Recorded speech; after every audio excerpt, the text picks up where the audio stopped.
such an honor to be with you here. For me at 10:03 p.m. In Brooklyn, New York, this is my first Shavuot celebration. So I'm journeying into unfamiliar territory with all of you, and I'm so glad to share this moment. There's nearly 200 of us here now, which is just extraordinary. So I'm very excited that over the next 50 minutes or so, we are going to do some text study in a way that I hope for many of you will be new and exciting and interesting. And I think for some of you who listen to the podcast, familiar but joyful nonetheless. I'm so happy to see you all here. For those of you who are just joining us, if you want to add in the chat box where you're calling in from, it gives us a lovely taste of where everyone is, because we've got folks across the US, Canada, and far beyond, all the way to Australia. So it's wonderful to share this hour with you all. What I'm going to invite us to do is just to think about text study for a moment from a very unusual lens. We're then going to practice a 4-step sacred reading practice that we do often on the podcast. And then we're going to close with a little blessing exercise, just like we do in every episode of Harry Potter and the Sacred Text. So for those of you who are feeling particularly Ravenclawish, if you have a copy of Harry Potter, I nearly said, and the Sacred Text. If you have a copy of Harry Potter and the Philosopher's Stone or the Sorcerer's Stone, the very first book in the series, that'll do you good. If not, don't worry, I will give you every piece of text that we'll be studying. So let me just give you a little bit more context in terms of what we're going to do this evening. My podcast, Harry Potter and the Sacred Text, came out of my studies at Harvard Divinity School, together with my dear friend Vanessa Zoltan. And Vanessa and I were both really interested in thinking about how to translate ancient traditions into very new and unusual contexts. Vanessa grew up Jewish, but also fiercely atheist. She had all 4 of her grandparents were Holocaust survivors. And so for her, there was a real sense that God had died in the camps. I had grown up without any sort of religious background, and so was entirely unfamiliar with text study until I arrived at Harvard. And both of us were interested in thinking about narratives that had been important in our lives, but to study them in a different way. So when Vanessa was running a group called Jane Eyre as a sacred text, I went along and thought, well, this is fantastic, but why don't we do it with a book that people actually read? Which is very unfair to all you English classicists, and you'll have to forgive me. But what's amazing to me is that in many ways, millions of readers have already been reading Harry Potter as a sacred text. If we think about, turning towards the text, maybe after we've had a breakup or we've lost a loved one, or perhaps we return to it ritually at the beginning of every year, and to as a source of comfort and familiarity. So many of us already think about the world through some of the stories of the Harry Potter books. We think about the kind of paragon of evil as Voldemort. We think about our heroes like the trio of Harry, Ron, and Hermione. And it's an epic story. It's an epic story that contains so many of the great themes of religious texts, of love and loss, of betrayal and of hope, all the great questions of life. I think we can bring to this text, and they can be honored by it. So what we started to do was we started an in-person class in Cambridge, Massachusetts, where we would turn to this text, not as a form of escape, but as a mirror in which we could study our own lives, as a way of asking questions about our experience, about what is right, how should I live, how should we treat one another, what can we learn about mental health, what can we learn about forgiveness, and to study this text as if it had things to teach us, if it had answers to the questions. And my experience so far in doing this now for more than 5 years is that it's worthy of us. And of course, that is peanuts compared to the great rabbinic tradition and the study of Torah. But nonetheless, there's now been multiple generations of people, and I see some of you are here, parents and kiddos, perhaps friends with parents as well, that this is now a text that is studied intergenerationally. And so whether you believe this or not, what I'm going to invite you to imagine, to hold lightly, if you will, over the next hour, is that perhaps what makes this text sacred is not necessarily divine authorship or even a sort of channeled wisdom by an author, but that what makes a text sacred is when a community returns again and again to it to ask big questions of it. And that we, tonight, on Shavuot, on Thursday the 28th, at least here in New York, of May 2020, that we are now part of a tradition of people turning towards this text. And by doing that, we're kind of lifting it up as sacred. So you can believe that or not, but I want to invite that spirit for this next hour, just so that we can really glean the best essence of the questions that we're going to ask. Now, on the podcast, we read every chapter through a theme. So we ask ourselves, what can we learn from the text about hope or revenge, as I was saying? And we'll find little elements in the chapter that speak to us in that way. And then after we've explored it through that theme and we've recapped what happens in the chapter, what we do is we do a specific reading practice, usually drawn from the Christian or the Jewish tradition. And what I want to introduce you to this evening is a wonderful 4-step reading practice called Lectio Divina, which in Latin just means sacred reading. And I see some of you nodding, yes, familiar. Nicole is saying, yes, I know this very well. So excellent. And this was a practice that was often a communal practice, many centuries ago in Christian monastic communities. And it would help these monks usually, delve into the text to find the sweetest truth that was in it to be found. There's a wonderful text from the 13th century called The Ladder of Monks, in which Guido II imagines 4 steps of reading, with each step kind of climbing the ladder towards the heavens. And that when we practice this sacred reading practice, we are climbing up that ladder all the way to God. And so that's what we're going to be doing this evening. We're going to be asking ourselves questions in 4 stages to help us dig into the depths of the treasure that's hidden within these pages, and also perhaps for our souls to climb all the way to heaven. So by 11 p.m. Eastern time, you will have arrived if we've done our job. We'll see how far we get. So I'm talking a lot, and I would love to see if this is making sense. So if you're feeling like, yes, I understand what we're doing, give me a little sparkle fingers, and that will make me feel good and know that this is not going completely haywire. Excellent. I'm seeing Susan, I'm seeing Jared. Excellent, wonderful. So the first thing we're going to do is we're going to take our sentence. We're going to find the grape of text and put it in our mouths. That's going to be the first step. We're going to figure out a piece of text with which to work this evening. And because some of you will know these books intimately, and others of you will have never read the Harry Potter books, we're going to start with the very first sentence of the very first book. And I will put the text in the chat box, but I'm also going to invite someone to read it out for us. And I wonder, let's, Kinneret Brockman, would you read it out loud for us?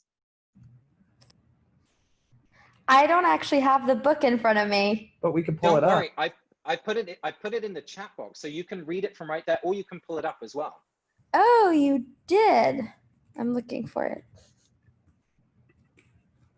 You Oh, it went to the waiting room. No wonder everyone's shaking their head. Let me try that again. There we go.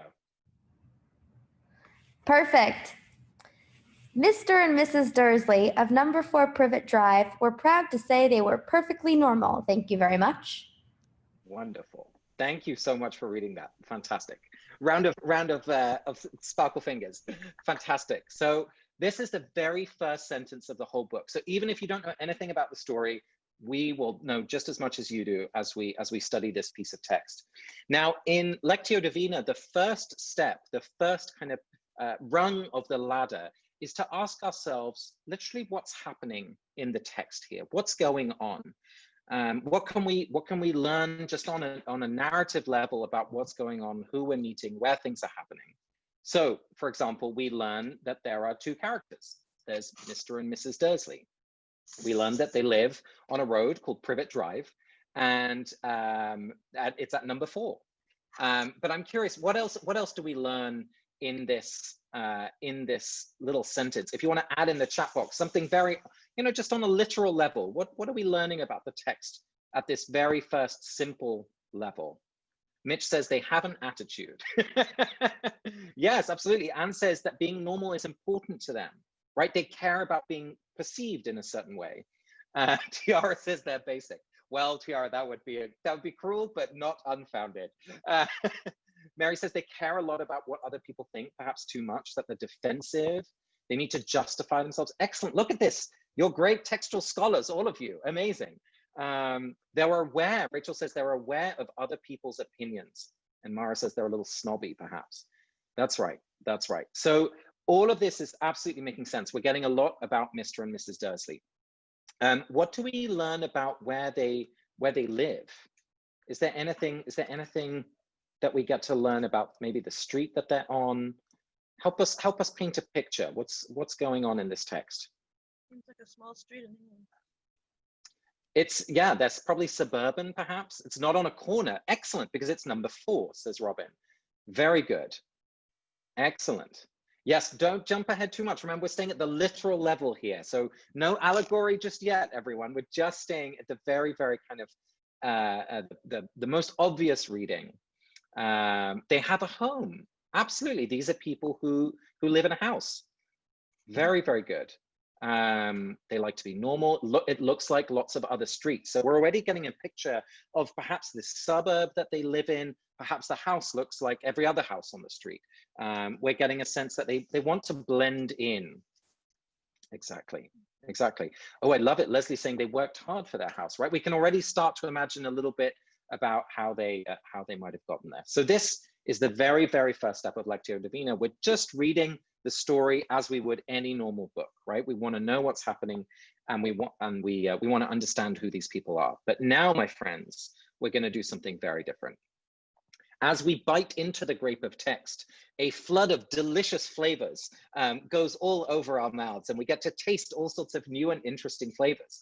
And so what happens in the second layer of Lectio Divina is that we ask ourselves, what allegorical images or stories or songs does this text remind us of? So what we're doing here is we're opening our imagination and allowing all sorts of unexpected connections that we see in this text to flood our memory and our imagination. So we're kind of opening ourselves to what this text might remind us of. And what we're going to do in just a moment, and Rabbi Abby is going to help us do this, is that we are going to hear a few people share, and then we're going to break out into small groups so that you will be probably with, oh gosh, although we have more than 200 participants, Rabbi Abby, so we may not be able to do that. Not to worry, we will just call on some very friendly people, and we'll get to hear from some of you as well as read all your notes in the text. So let's look at that sentence again. And there we go. Let me post it once more in the chat box. And perhaps this time I can ask Ariel Ben Chitrit, would you read it out loud for us? Hello, Ariel. Mr. and Mrs. Dursley of number 4 Privet Drive were proud to say they were perfectly normal. Thank you very much. Fabulous, fabulous. So we're going to open our imaginations. What do you think of? I'm thinking of the number 4. It's a very kind of a stable square. You know, it's not very exciting as a shape goes, perhaps. What else? What else do we see in this sentence? We already heard some people say that privet reminds them of the word private.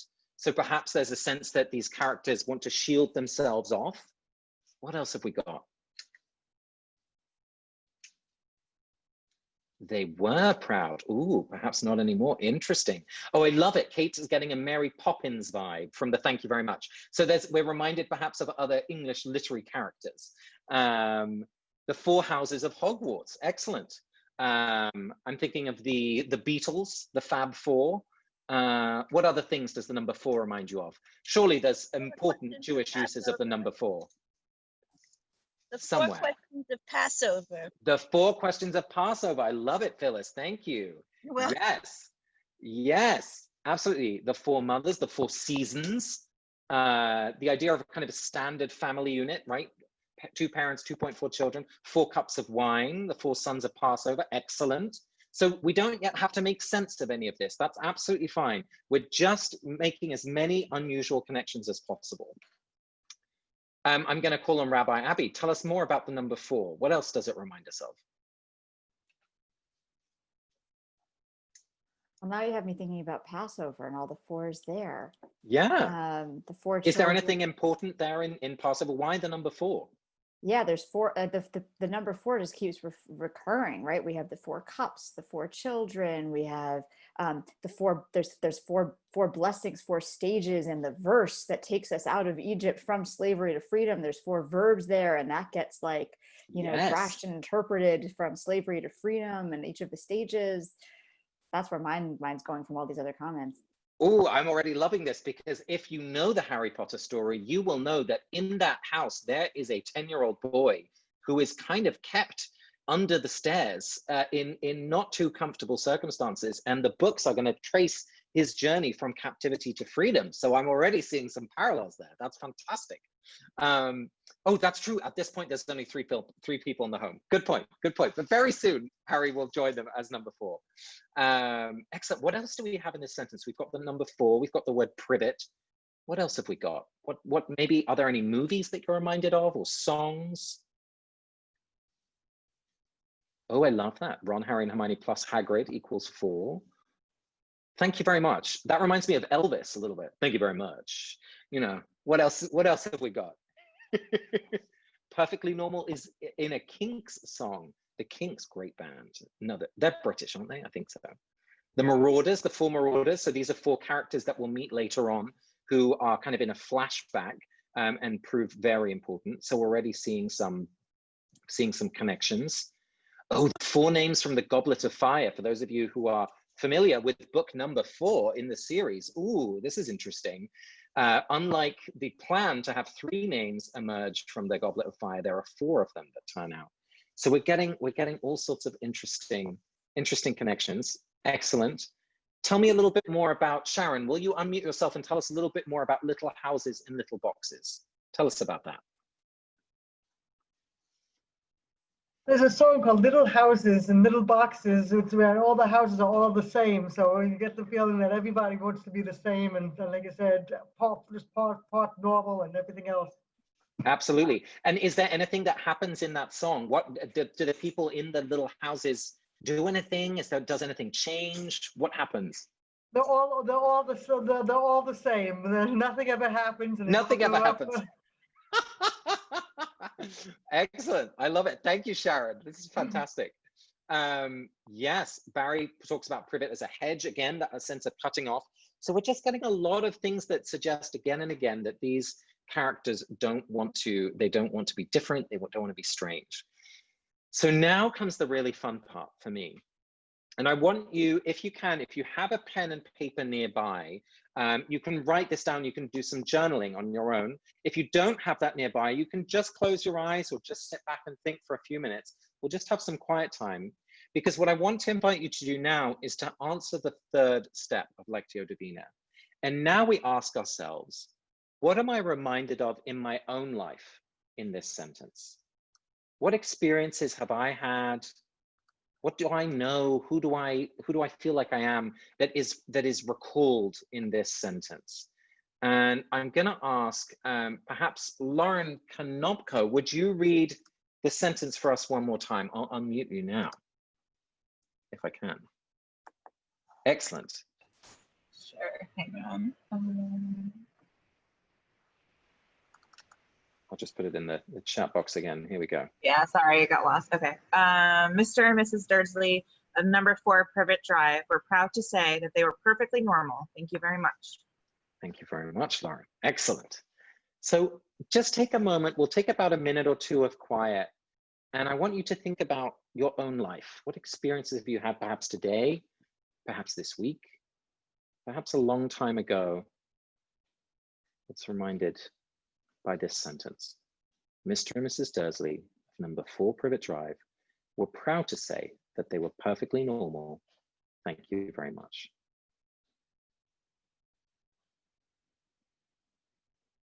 Just take a few moments of quiet.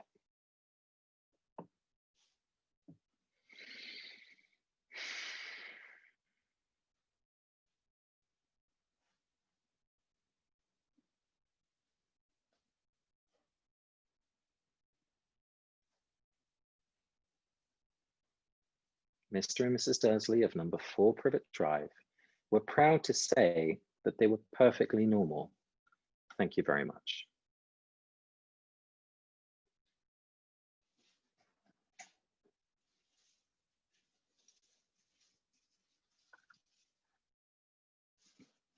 Just another half a minute or so.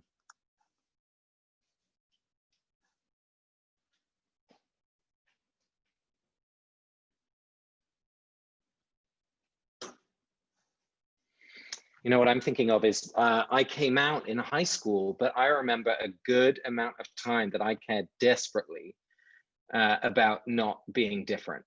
You know, that I would fit in, that people wouldn't know that I was gay, that they would just, honestly leave me alone. And so I'm thinking about how often when we want to appear normal, it might have something, that we're worried that in our difference, we might not be accepted, that we might not be welcomed, that there's something to fear.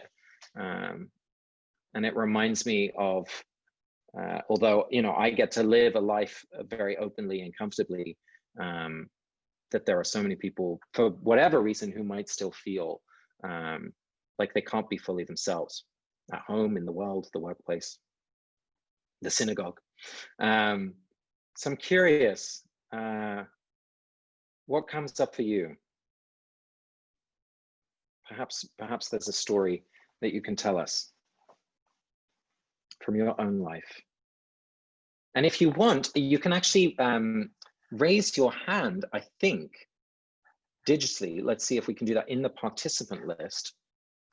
Is that right? So if you feel like you have a story to tell us that might help us understand this piece of text by sharing your story, raise your hand. And we are going to go, let's go to Robin first. Robin, welcome. Share what this reminds you of, would you? Hi. For me, this just smacks me in the face with how often I feel as if I'm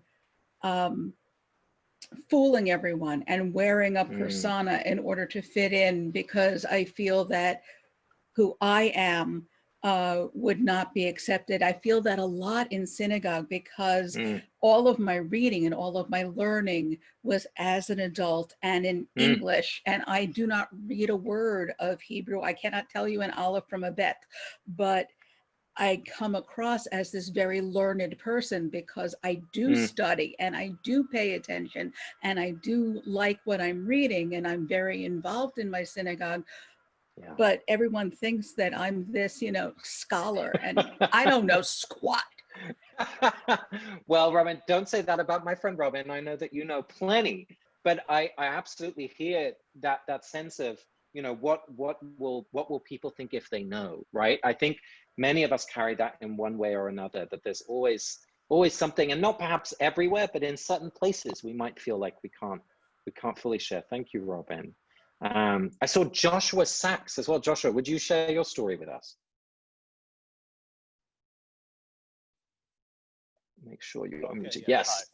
So my thoughts are something along the lines with, I went to elementary school with a goodly number of Cohns and Goldbergs and so on, but sometimes I felt like the only Jew. Yeah. I'm talking about Shavuot. I was the only one in my class who would actually take the day off. And it's been several times in my life where non-Jews would question, what is the Shavuot thing? And they'd ask another Jew who would say, never heard of it. I mean, this happened this year, a couple of years ago, all through life, just even regardless of how many other people who are of Jewish birth, a various level of Jewish practice, to actually say, hey, I'm actually taking a day off from school or work for a Jewish reason. Yeah. And not even have the backing of other Jews to do that.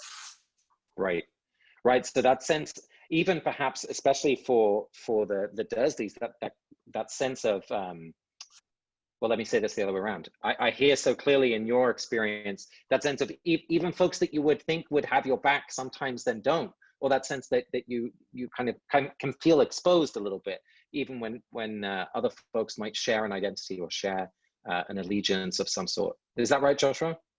Yeah, that's the gist of it. All right. Well, I appreciate your generosity there.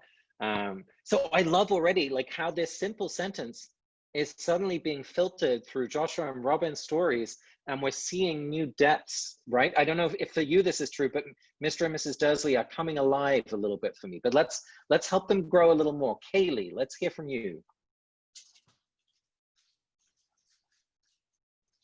Make sure you're unmuted.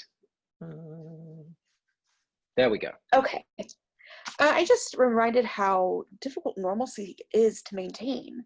It's an exhausting state to live in. Oh, yes. Constantly worried about being vulnerable or judged. You're not opening yourself up to a world of experiences or support. And that's been really true in my own life. I grew up, my mother struggled with opiate addiction in my younger days.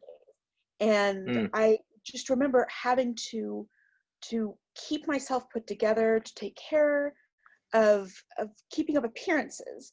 And it is an exhausting thing. And I can see where maybe later in the story resentment could come from. Yes. Oh, Kaylee, I want to give some snaps for that story. And you said two things that totally blew my mind. One of them is just the incredible effort it takes to be normal. None of us are normal, right? We're all having what a boring world. I know. We're all having to pretend, at least to some extent. And, you know, some of it is probably appropriate now and then, but nonetheless, I really love your instinct that normalcy takes effort. And so we have to see Mr. and Mrs. Dursley as putting in a lot of effort. And then the second thing that you said that I just adore is that by not sharing more about who they were also not inviting in the support and help from people who might be wanting and ready to step in and accompany them, and who actually might share things with them in a way that could uplift their spirits and strengthen them in their lives. So I just think in a way normalcy can be very lonely. Absolutely. Absolutely, especially if it's preventing us from sharing who we really are. Thank you, Kaylee. That's awesome. Let's hear just from maybe one or two more. Oh my goodness, so many people are ready to share. Let's hear from David Lowy. I hope I'm pronouncing that right, David. Yeah, you got it. No, I was thinking about the childhood street where I lived, which was a semi-suburban, and there were actually all of the houses lined up. Yeah. And everyone was doing all of the work to, like, you put up the right decorations on the right holiday, and you like making sure that you sort of were fitting in, and thinking what an absolute myth their normalcy was anyway. Because for the neighbors that I knew on the street, the difficulties that and they varied really wildly. So it's not just that it's so much work to be normal, but you actually have to it doesn't actually exist. It's a myth that we're telling each other. Right. Yeah, it's kind of it's like that thing, you're not in traffic, you are traffic. And so, right, if one of us is pretending to be normal in some way, I guess we're all contributing to that pressure in some way as well. Beautiful. I love that you took us back to the actual street as well, just that sense of the physicality of this experience, and the way in which the suburbs have that. At their worst, there can be wonderful things at the suburbs too, but in a challenging reading of the suburbs, they can feel kind of that absence of character. Beautiful.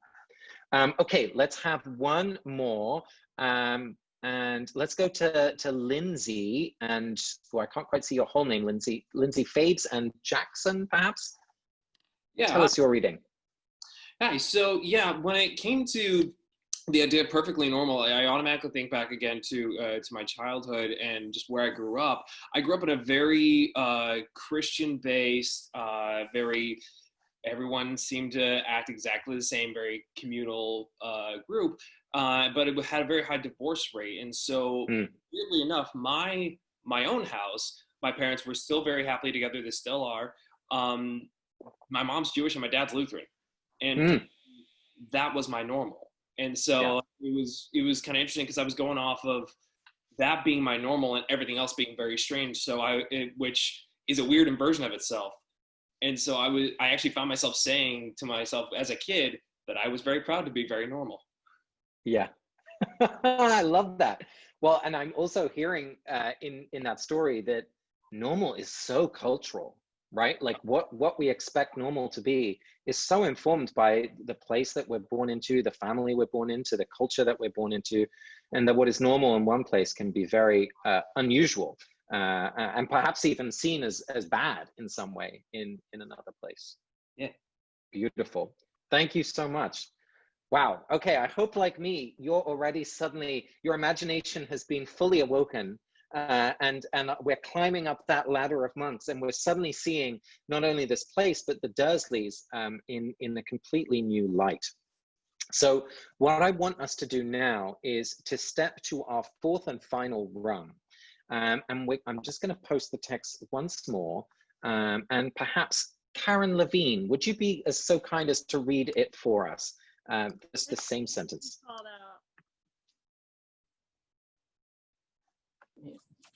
We got you. Okay. Mr. and Mrs. Dursley of number 4 Privet Drive were proud to say that they were perfectly normal. Thank you very much. Fantastic. Thank you so much, Karen.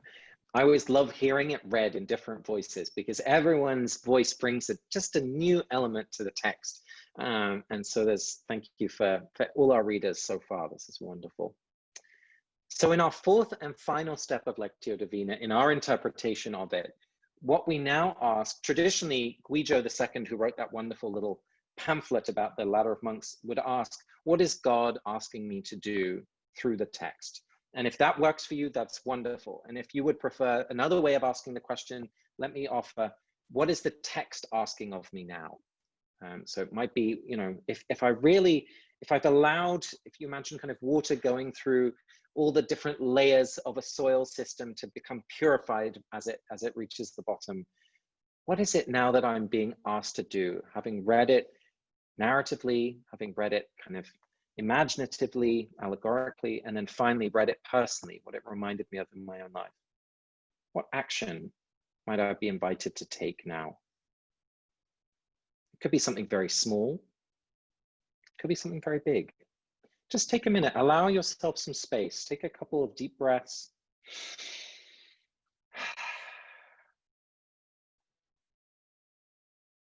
Mr. and Mrs. Dursley of number 4 Privet Drive were proud to say that they were perfectly normal. Thank you very much. What action are you being invited to take?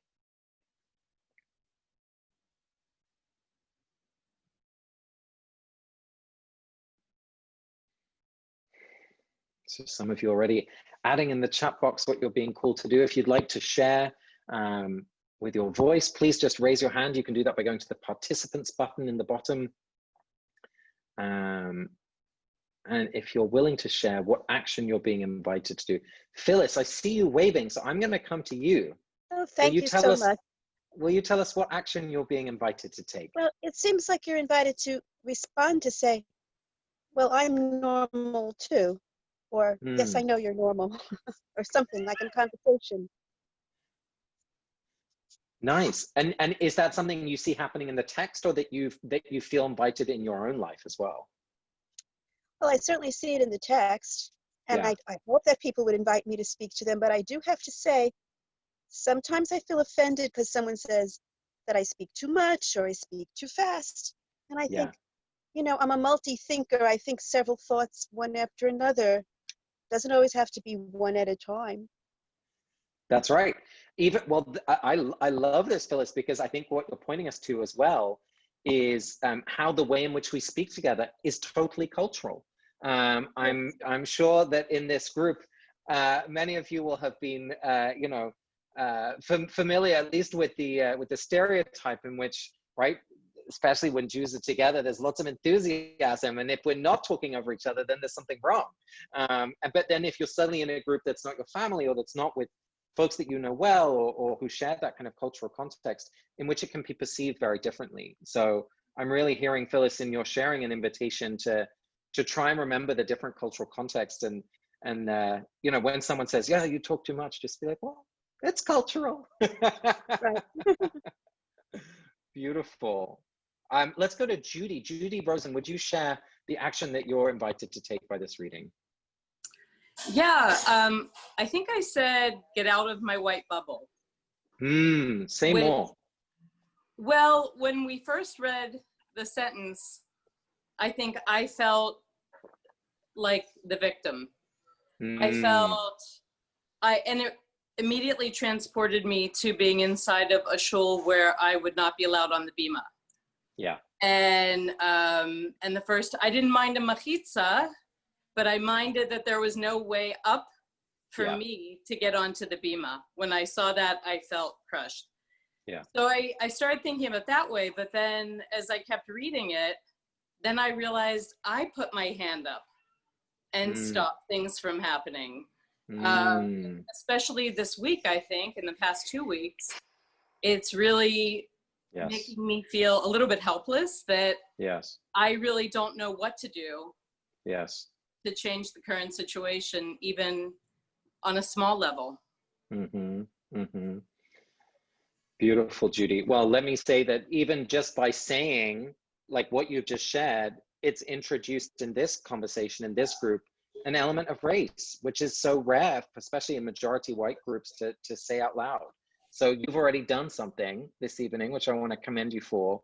And I know this is a time where many of us who are white are looking for resources, looking for ways in which we can be advocates and allies for folks of color in America, considering the police violence and everything else that is going on. So I really appreciate you sharing that, Judy.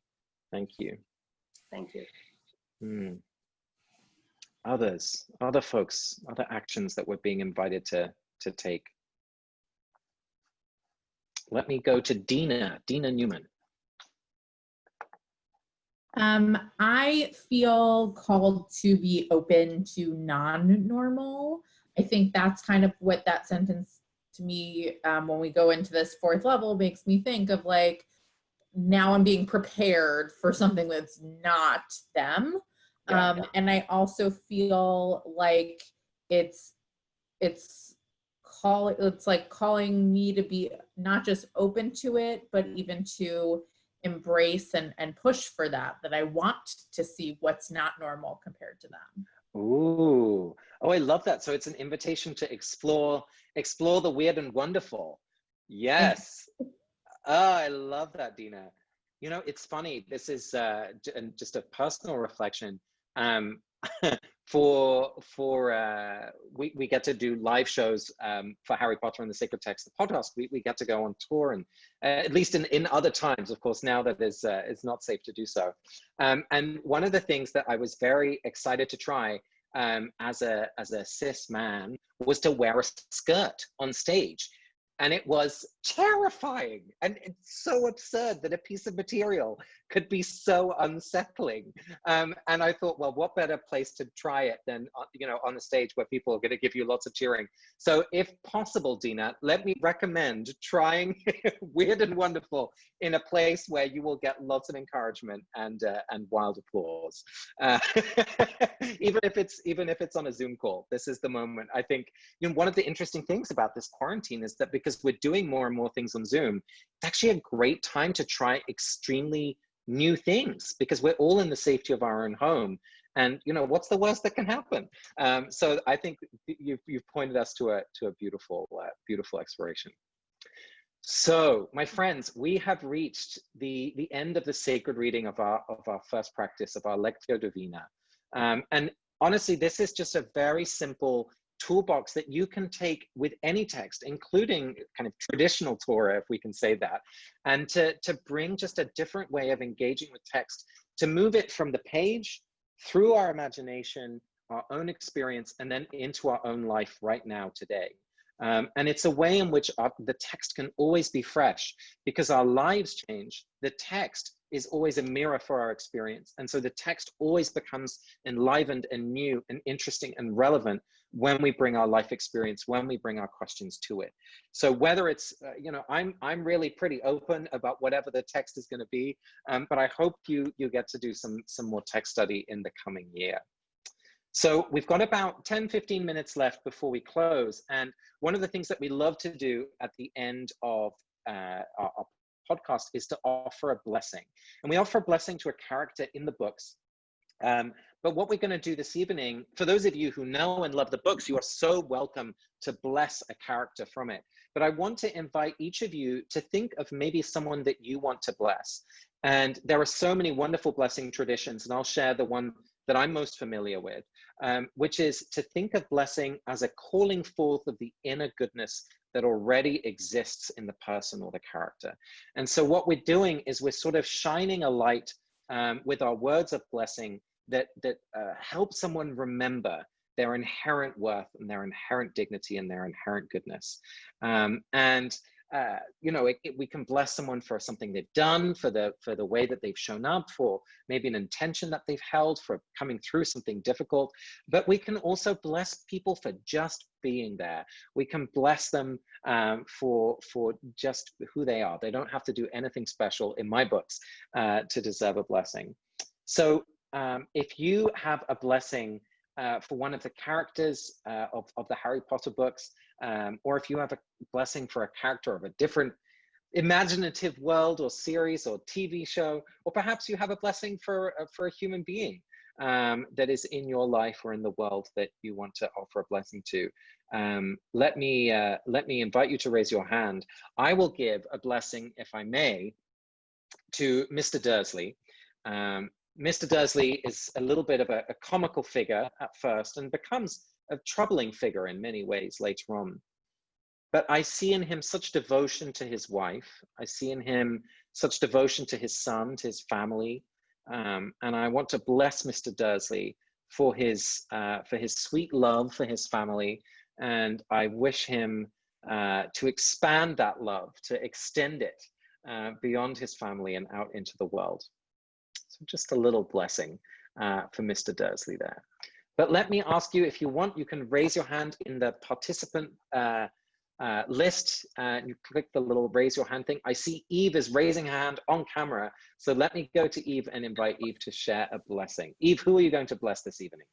Hi, everyone. I wrote in the comments, but I'm going to bless, especially in the time of Corona, people dealing with things on the inside of their houses. So like houses may look normal, the street might look normal, but there's so much going on inside of the house. I'm seeing a couple of my outer borough reading group friends here, and we did talk about Petunia's trauma with Snape and what he's done, what he and Lily accidentally or purposefully done to her, and we have no idea, how much she's trying to just put up those walls, put up that normalcy.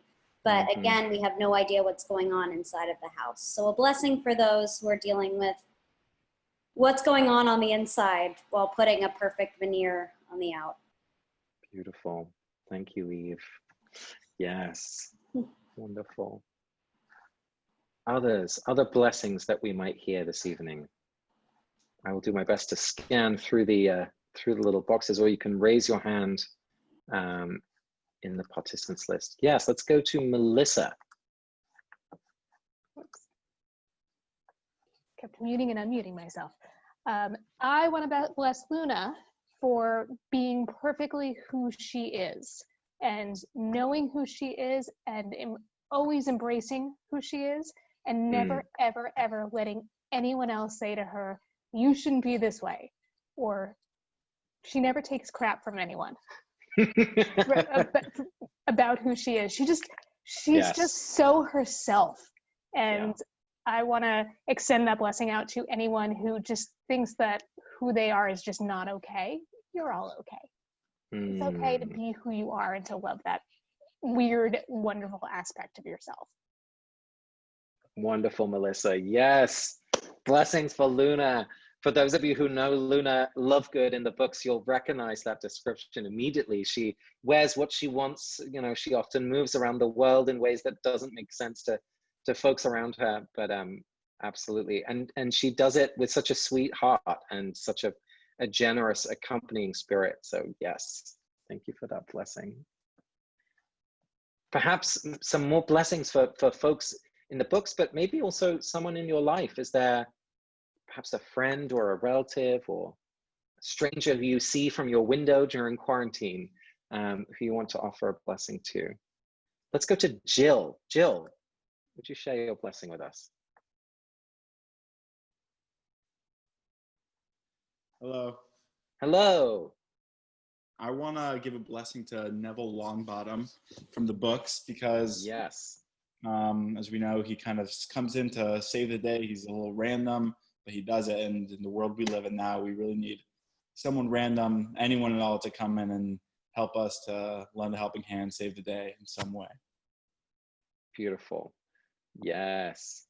I'm thinking of all the folks who are signing up to be infection tracers, and maybe folks who didn't expect to be heroes right now, but who, like Neville Longbottom in the books, are going to come through, hopefully towards the end of the story, God willing, and help save the day. Absolutely. Thank you. Yes. Okay, let's have just two more, perhaps. Let's go to Nicole. Nicole, will you share your blessing? Yes.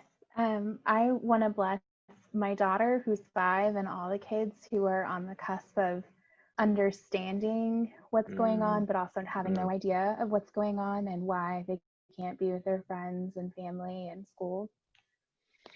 Thank you, Nicole. My goodness, yes. Just that awakening of understanding, and still confusion and some fear and all those feelings mixed up together. Yeah, thank you, Nicole. Let's finally hear from Emily, and then we'll go to Susan. So let's hear from Emily Irwin McGuire first. Hi. So when I was reading this, one thing that I kept thinking of is how Mrs. Dursley wouldn't want people to come and see her dirty secrets inside of our house. And I'm a teacher right now, and so I'm going into all of these kids' houses and yes, all of their business. And I just want to give a blessing to all of their parents, because they have their kids roll right out of bed and their hair is crazy and they don't have clothes on, but they're still allowing me to go into their lives and see all of their dirty laundry. Beautiful, Emily. Yes, for every parent right now. I don't have kids, and I can only imagine. So I bow down. I bow down. And to you teachers as well. My goodness, such gratitude. Susan Moss, would you share our penultimate blessing? Ooh, penultimate blessing. I was just thinking about the way in which we have been talking about normal tonight in a rather undesirable way, which is my gut instinct as well. But throughout this process of thinking of a blessing to offer, it's come to me in a slightly different way. And I've been working from home these past few months, as many of us have.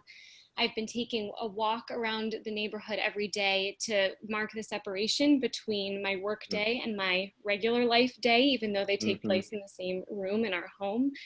And I have noticed that in the springtime, we walk near a body of water, and there's a family of swans who've had some babies, some fuzzy little gray cygnets. And watching them grow up and really get bigger and change and transform over the course of these many weeks has been such a reassuring and refreshing image of normal, of something dependable and reliable, of something that can happen just because the natural world still has some of its order that we depend on. And that has been a normal kind of blessing to behold. Beautiful, Susan. Yes. Oh my goodness. I am so grateful that I live in an apartment on the ground floor. My husband tends to a few little planters outside. And so I've been able to see plants grow over these months. We're on day 80, at least in my countdown clock. And yeah, the natural world, as you say, both the trees, the swans, the position of the sun, all of that is still continuing. And it's one of the places I'm definitely finding, at least, if not hope, some solace of the natural rhythms, which no virus can stop. So thank you for that, Susan. Well, I want to say a huge thank you to all of you for this brave and skilled text study. I'm so impressed with all of you. And if you want to listen to us do this on the podcast, you can, of course, check out Harry Potter and the Sacred Text.